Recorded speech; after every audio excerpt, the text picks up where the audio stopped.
Welcome to Ask and Learn. Here we have a crane, a mobile crane, and I've just drawn it schematically here. So there's a boom out here that's carrying a load. It has a weight. The truck that's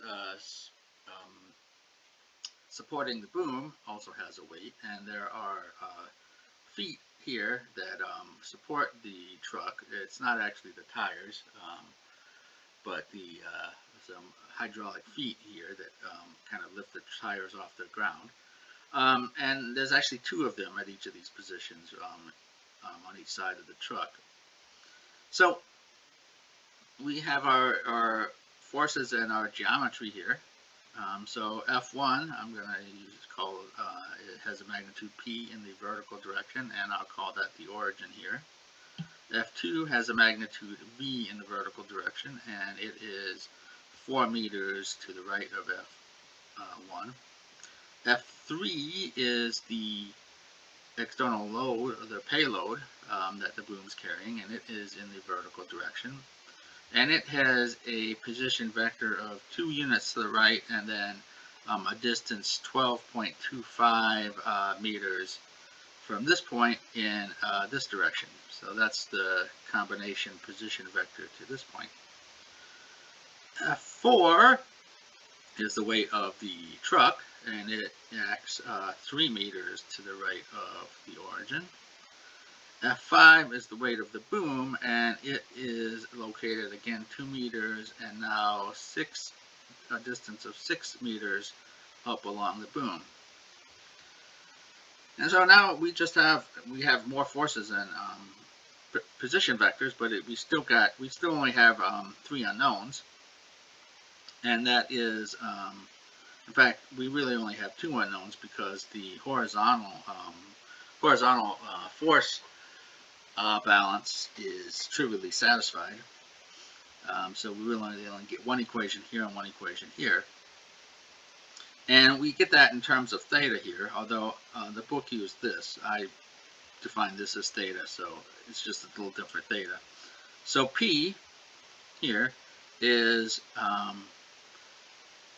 58,860 minus 62,539 times cosine of theta, and that would be in newtons. Then let's see here,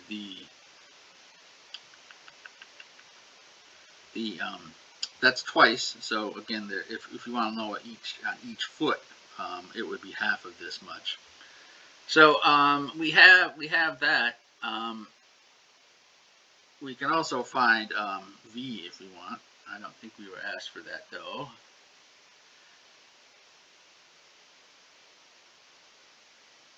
I think we actually were asked for that. Oh, so I did find it.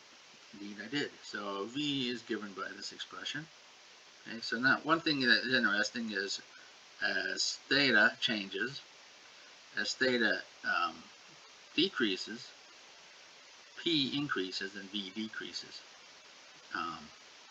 And that makes sense because as this boom load gets farther and farther away from this point, more of the load is going to be carried at the front than the back. So what they ask for is what is the angle at which this thing will start to tip? Because at some point, P, as we can see here, could possibly go to 0, and in fact it will, because cosine of theta could be a value up to a magnitude of 1, which would make this negative. So we got to figure out when this is 0. So when P is 0, we can get a critical value of theta here. And I plotted that. So here's P as a function of theta. Here's V as a function of theta. And this goes from 0 to 90 degrees. You can still see at 90 degrees V is bigger than P because this is shifted closer. The center of mass of the truck is closer to V than it is to P.